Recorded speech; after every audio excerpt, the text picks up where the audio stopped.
राधे राधे सभी को। साथियों, आज हम जीएस और जीके से मोस्ट इम्पोर्टेंट क्वेश्चन लेके आए हैं।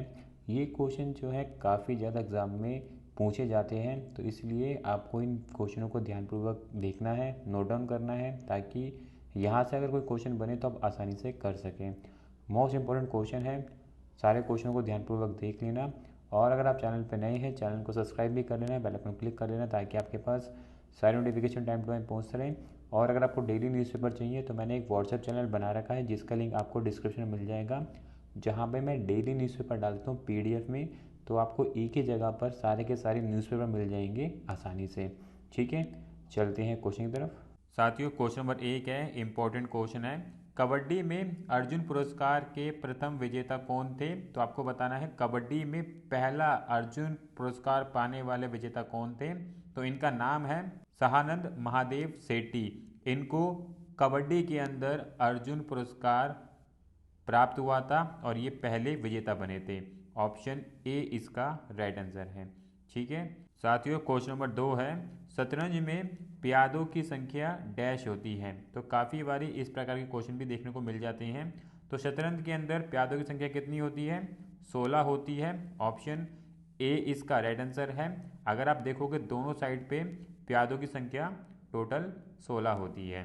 ठीक है साथियों, क्वेश्चन नंबर 3 है, बैडमिंटन नेट की ऊंचाई कितनी होती है? तो बैडमिंटन नेट की ऊंचाई 5.1 फीट होती है। ऑप्शन सी इसका राइट आंसर है।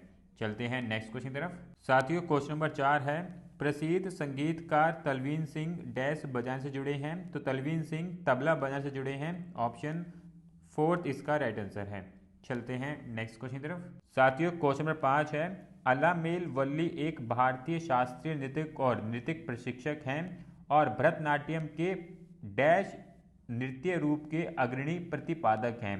तो वो पांडनलूर शैली के अग्रणी प्रतिपादक हैं। ऑप्शन सेकंड इसका राइट आंसर है। ध्यान रखना है, इंपॉर्टेंट क्वेश्चन है। चलते हैं नेक्स्ट क्वेश्चन की तरफ। साथियों, क्वेश्चन नंबर 6 है, निम्नलिखित नेताओं में से किसने 1940 में कांग्रेस की महिला शाखा की स्थापना की थी? तो कांग्रेस की महिला शाखा की स्थापना सुचेता कृपलानी ने की थी 1940 में। ऑप्शन सी इसका राइट आंसर है। इंपॉर्टेंट है, ध्यान रखना है, काफ़ी बारी एग्जाम में क्वेश्चन पूछ लिया जाता है। ठीक है साथियों, क्वेश्चन नंबर 7 है, इंपॉर्टेंट क्वेश्चन है, इसको मार्क कर लेना। निम्नलिखित में से किसे पूंजीगत व्यय माना जाता है? तो आपको बताना है पूंजीगत व्यय किसे माना जाता है। तो पूंजीगत व्यय स्कूल भवनों का निर्माण करने को माना जाता है। ऑप्शन सी इसका राइट आंसर है। इंपॉर्टेंट है, ध्यान रखना है आपको। ठीक है साथियों, क्वेश्चन नंबर 8 है, भारतीय लघु उद्योग विकास बैंक SIDBI की स्थापना किस वर्ष की गई थी? तो SIDBI की स्थापना 1990 में की गई थी। ऑप्शन ए इसका राइट आंसर है। और ये क्वेश्चन काफ़ी बार एग्जाम में देखा गया है, तो ध्यान रखना है, SIDBI की स्थापना 1990 में हुई थी। ठीक है साथियों, क्वेश्चन नंबर 9 है, वर्ष 1991-92 के दौरान औद्योगिक उत्पादन में डैश की वृद्धि दर्ज की गई थी। तो 1991-92 के दौरान औद्योगिक उत्पादन में धनात्मक 0.6% की वृद्धि दर्ज की गई थी, यानी कि पॉजिटिव वृद्धि हमने दर्ज की थी औद्योगिक उत्पादन में 1991-92 के दौरान। तो इम्पॉर्टेंट है, ध्यान रखना है आपको ये। ठीक है साथियों, क्वेश्चन नंबर 10 है, किस प्रकार के कर में सीमांत कर की दर औसत कर की दर से अधिक होती है? तो प्रगतिशील कर में सीमांत कर की दर औसत कर की दर से अधिक होती है। ऑप्शन फोर्थ इसका राइट आंसर है। ठीक है चलते हैं नेक्स्ट क्वेश्चन की तरफ। साथियों, क्वेश्चन नंबर 11 है, निम्नलिखित में से किसे भारत में कर्नाटक संगीत का जनक माना जाता है? तो भारत में कर्नाटक संगीत का जनक पुरंदर दास जी को माना जाता है। ऑप्शन सेकंड इसका राइट आंसर है। ठीक है साथियों, क्वेश्चन नंबर 12 है, मध्य और पश्चिमी भारत में मनाए जाने वाले गणगौर उत्सव का संबंध किस देवी से है? तो गणगौर उत्सव का संबंध देवी पार्वती से है। ऑप्शन थर्ड इसका राइट आंसर है। ठीक है साथियों, क्वेश्चन नंबर 13 है, शास्त्रीय नृत्य और नृत्यक की सही युग्म का चयन करें। तो यहाँ पे आपको शास्त्रीय नृत्य और नृत्यक दे रखे हैं और इनमें से कौन सा सही युग्म है आपको बताना है। तो ऑप्शन फर्स्ट वाला यहाँ पे सही युग्म है, पद्मा सुब्रमण्यम भरतनाट्यम, ये वाला युग्म सही मैच किया गया है। ठीक है साथियों, क्वेश्चन नंबर 14 है, शास्त्रीय को डैश में संगीत नाटक अकादमी द्वारा शास्त्रीय नृत्य के रूप में मान्यता दी गई थी। तो वर्ष 2000 में शास्त्रीय नृत्य को नाटक अकादमी द्वारा शास्त्रीय नृत्य के रूप में मान्यता दी गई थी। ऑप्शन फर्स्ट वाला इसका राइट आंसर है। इंपॉर्टेंट है, ध्यान रखना है। शास्त्रीय नृत्य जो है असम का एक शास्त्रीय नृत्य है। इंपॉर्टेंट है, ध्यान रखना है। ठीक है साथियों, क्वेश्चन नंबर 15 है, इंपॉर्टेंट क्वेश्चन है ये भी। लोसर निम्नलिखित में से किस राज्य में मनाया जाता है? तो लोसर अरुणाचल प्रदेश में बनाया जाने वाला नए साल का एक त्यौहार है। ऑप्शन सेकंड इसका राइट आंसर है। ठीक है, चलते हैं नेक्स्ट क्वेश्चन तरफ। साथियों, क्वेश्चन नंबर 16 है, इंपॉर्टेंट क्वेश्चन है, मार्क कर लेना इसको। जब भारत के राष्ट्रपति किसी विधेयक, धन विधेयक और संवैधानिक संशोधन विधेयक को छोड़कर को अनिश्चित काल के लिए लंबित रखते हैं तो इसे डैश कहा जाता है। तो अगर हमारे राष्ट्रपति धन विधेयक और संवैधानिक संशोधन विधेयक को छोड़ के कोई विधेयक अपने पास रख लेते हैं तो ऐसे विधेयक को रखे जाने पर राष्ट्रपति का पॉकेट वीटो अधिकार बोला जाता है। ऑप्शन ए इसका राइट आंसर है। इंपॉर्टेंट है, ध्यान रखना है। पॉकेट वीटो होता है अगर राष्ट्रपति ने कोई विधेयक अपने पास रख लिया है धन विधेयक को छोड़कर और संवैधानिक संशोधन विधेयक को छोड़कर, तो राष्ट्रपति जो है अपना पॉकेट वीटो अधिकार का उपयोग कर रहा है। काफ़ी इंपॉर्टेंट ये अधिकार होता है, ध्यान रखना है आपको। चलते हैं नेक्स्ट क्वेश्चन तरफ। साथियों, क्वेश्चन नंबर 17 है, इंपॉर्टेंट क्वेश्चन है और काफ़ी बार एग्जाम में पूछ लिया जाता है। 44वें संशोधन द्वारा किस वर्ष संपत्ति के अधिकार को मौलिक अधिकारों की सूची से हटा दिया गया? तो ये हटाया गया था 1978 में। ऑप्शन सेकंड इसका राइट आंसर है। ठीक है साथियों, क्वेश्चन नंबर 18 है, भारतीय संविधान के निम्नलिखित में से किस अनुच्छेद में यह उल्लेख है कि भारत सरकार की सभी कार्यकारी कार्यवाहियां राष्ट्रपति के नाम पर की जाएंगी? तो ये उल्लेख जो है अनुच्छेद 77 के अंदर किया गया है। ऑप्शन थर्ड इसका राइट आंसर है। और इस अनुच्छेद के अंदर भारत सरकार की सभी कार्यकारी कार्यवाहियां राष्ट्रपति के नाम से की जाएंगी, इस बारे में उल्लेख किया गया है। ऑप्शन थर्ड इसका राइट आंसर है। इंपॉर्टेंट है, ध्यान रखना है। चलते हैं नेक्स्ट क्वेश्चन तरफ। साथियों, क्वेश्चन नंबर 19 है, किस भारतीय संविधान संशोधन अधिनियम द्वारा भारतीय संविधान में 11वां मौलिक कर्तव्य जोड़ा गया था? तो 11वां मौलिक कर्तव्य 86वां संविधान संशोधन अधिनियम के द्वारा जोड़ा गया था। ऑप्शन फोर्थ इसका राइट आंसर है। ठीक है, चलते हैं नेक्स्ट क्वेश्चन तरफ। साथियों, क्वेश्चन 20 है, इंपॉर्टेंट क्वेश्चन है, इसको मार्क कर लेना। निम्नलिखित में से कौन सा अधिनियम राष्ट्रीय ध्वज और राष्ट्रीय गान का अनादर रोकता है? तो ये अधिनियम है राष्ट्रीय गौरव अपमान निवारण अधिनियम 1971। 1971 अधिनियम बताता है कि जो भारत का राष्ट्रीय ध्वज है और राष्ट्रीय गान है इसका अनादर नहीं किया जाएगा। इस बात का उल्लेख इस अधिनियम में किया गया है। तो ऑप्शन फोर्थ इसका राइट आंसर है। ठीक है साथियों, क्वेश्चन नंबर 21 है, इंपॉर्टेंट क्वेश्चन है, उस बांध की पहचान करें जो दक्षिण भारत में स्थित है। तो दक्षिण भारत में जो बांध स्थित है वो है मेट्टूर बांध। ऑप्शन सेकंड इसका राइट आंसर है। ठीक है साथियों, क्वेश्चन नंबर 22 है, 2011 की जनगणना के अनुसार निम्नलिखित में से किस केंद्र शासित प्रदेश की साक्षरता दर सबसे कम है? तो साक्षरता दर दादर और नागर हवेली की सबसे कम है। ऑप्शन सेकंड इसका राइट आंसर है। ठीक है साथियों, क्वेश्चन नंबर 23 देख लो, इंपॉर्टेंट क्वेश्चन है और ये क्वेश्चन काफ़ी बार एग्जाम में देखा गया है। अगर आप लोगों ने पढ़ा होगा तो डेफिनेटली कर पाएंगे। हुका जलप्रपात कहाँ स्थित है? तो हुका जलप्रपात न्यूजीलैंड में स्थित है। ऑप्शन थर्ड इसका राइट आंसर है। इंपॉर्टेंट जलप्रपात है, याद रखना है आपको ये। ठीक है, चलते हैं नेक्स्ट क्वेश्चन तरफ।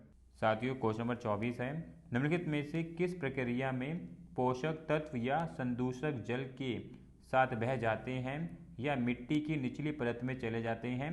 तो निश्चलन प्रक्रिया में पोषक तत्व या संदूषक जल के साथ बह जाते हैं या मिट्टी की निचली परत में चले जाते हैं। तो निश्चलन प्रक्रिया में ये काम होता है। ऑप्शन सेकंड इसका राइट आंसर है। ठीक है साथियों, क्वेश्चन नंबर 25 है, मानसून से संबंधित गलत कथन चुनें। तो आपको मानसून से संबंधित गलत कथन बताना है और मैंने मानसून से संबंधित एक डेडिकेटेड वीडियो बना रखी है जिसका मैंने आई बटन पे लिंक दे दिया, क्लिक करके देख लेना। इस वीडियो में मैंने सारे के सारे मानसून से संबंधित क्वेश्चन कवर कर रखे हैं। तो यहाँ पे जो गलत कथन है वो है फोर्थ वाला, पश्चिमी चक्रवात विक्षोभ मानसून की वापसी या वापसी के कारण उत्पन्न होता है, ये कथन यहाँ पर गलत है। ठीक है साथियों, क्वेश्चन नंबर 26 है, भारत की प्राकृतिक वनस्पति को मोटे तौर पर डैश समूहों में विभाजित किया जाता है। तो भारत की प्राकृतिक वनस्पति को मोटे तौर पर 5 समूह में विभाजित किया जाता है। ऑप्शन सेकंड इसका राइट आंसर है। ठीक है साथियों, क्वेश्चन नंबर 27 है, भारत की जनगणना 2011 के अनुसार भारत की कुल जनसंख्या में सिख समुदाय का प्रतिशत कितना है? तो सिख समुदाय का प्रतिशत 14.2% है। ऑप्शन थर्ड इसका राइट आंसर है। ध्यान रखना है 14.2% जो है भारत की जनगणना 2011 के अनुसार सिख समुदाय का प्रतिशत है भारत की जनसंख्या में। ऑप्शन थर्ड इसका राइट आंसर है। ठीक है चलते हैं नेक्स्ट क्वेश्चन तरफ। क्वेश्चन नंबर 28 है, इंपॉर्टेंट क्वेश्चन है और उपन्यास संबंधित क्वेश्चन है ये। Before we visit the goddess उपन्यास के लेखक कौन है? तो इस उपन्यास के लेखक हैं चित्रा बनर्जी देवाकृनी। ऑप्शन फर्स्ट वाला इसका राइट आंसर है। ठीक है क्वेश्चन नंबर 29 है, इंपॉर्टेंट है ये भी। The great Indian novel dash द्वारा लिखा गया है, जिसमें उन्होंने द महाभारत को अपने व्यंग उपन्यास की रूपरेखा के रूप में आधारित किया है। तो ये किसने लिखा है? तो ये लिखा है शशि थरूर ने। ऑप्शन फर्स्ट वाला इसका राइट आंसर है। ठीक है क्वेश्चन नंबर 30 है, इंपॉर्टेंट क्वेश्चन है और ये क्वेश्चन भी काफ़ी बार एग्जाम में देखा गया है। स्थलीय ग्रह डैश से बने होते हैं? तो स्थलीय ग्रह चट्टाने और धातुओं से बने होते हैं। ऑप्शन फोर्थ वाला इसका राइट आंसर है। ठीक है क्वेश्चन नंबर 31 है, निम्नलिखित में से किस भारतीय राज्य में दक्षिण पश्चिम मानसून सबसे पहले वर्षा करता है? तो सबसे पहले दक्षिण पश्चिम मानसून जो है केरल राज्य के अंदर वर्षा करता है। ऑप्शन थर्ड इसका राइट आंसर है। ठीक है चलते हैं नेक्स्ट क्वेश्चन तरफ। क्वेश्चन नंबर 32 है, इंपॉर्टेंट क्वेश्चन और ये क्वेश्चन काफ़ी बार एग्जाम में देख लिया जाता है मॉडर्न हिस्ट्री से। भारत में ब्रिटिश शासन के तहत निम्नलिखित में से किस गवर्नर जनरल ने ईस्ट इंडिया कंपनी के प्रशासन को पेशेवर बनाया, नौकरशाही बनाया और यूरोपीयकरण किया? तो वो कौन सा गवर्नर जनरल था? तो वो था लॉर्ड कार्निवालिस। ऑप्शन सेकंड इसका राइट आंसर है। तो लॉर्ड कार्निवालिस ने ईस्ट इंडिया कंपनी के प्रशासन को पेशेवर बनाया, नौकरशाही बनाया तथा यूरोपीयकरण किया। तो ऑप्शन सेकंड इसका राइट आंसर है। ठीक है क्वेश्चन नंबर 33 है, ब्रिटिश संसद द्वारा अधिनियमित निम्नलिखित में से किस अधिनियम में भारतीय कानूनों के समेकन और संहिताकरण के लिए एक विधि आयोग की स्थापना का प्रावधान किया था? तो ये किया गया था संविधान अधिनियम 1833 के लिए। ऑप्शन फोर्थ इसका राइट आंसर है। ठीक है क्वेश्चन नंबर 34 है, इंपॉर्टेंट क्वेश्चन है, मार्क कर लेना।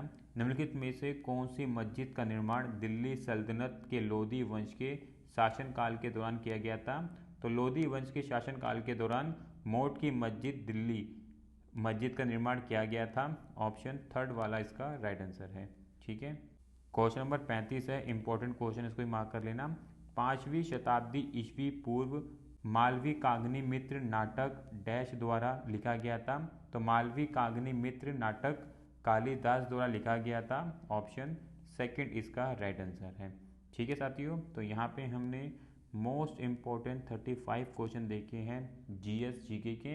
इन क्वेश्चनों को ध्यानपूर्वक लगा लेना। इसी प्रकार की और भी वीडियो लेके आते रहेंगे जहाँ से हम आपकी जीएस की प्रैक्टिस बेहतर करवा देंगे, ताकि आप जीएस के आने वाले क्वेश्चनों को आसानी से कर सकें। चाहे आप किसी भी गवर्नमेंट एग्जाम की तैयारी कर रहे हो, चाहे सीपीयू की तैयारी कर रहे हो, आरपीएफ की तैयारी कर रहे हो या फिर एसएससी किसी भी एग्जाम की तैयारी कर रहे हो, तो आप आसानी से जीएस के क्वेश्चन को कर पाएंगे। तो इसलिए चैनल को सब्सक्राइब जरूर कर लेना, बेल आइकन क्लिक भी कर लेना, ताकि आपके पास सारे नोटिफिकेशन पहुँचते रहें। और अगर आपको डेली न्यूज़पेपर चाहिए, वो भी पीडीएफ में, तो मैंने एक व्हाट्सएप चैनल बना रखा है जिसका लिंक आपको डिस्क्रिप्शन में मिल जाएगा। ज्वाइन कर लेना, जहाँ पे मैं डेली न्यूज़पेपर डाल देता हूँ पीडीएफ में, तो एक ही जगह पे आपको सारे के सारे न्यूज़पेपर मिल जाएंगे। ठीक है, और भी इसी प्रकार की वीडियोस के लिए चैनल से जुड़े रहना। मिलेंगे नेक्स्ट वीडियो में। राधे राधे।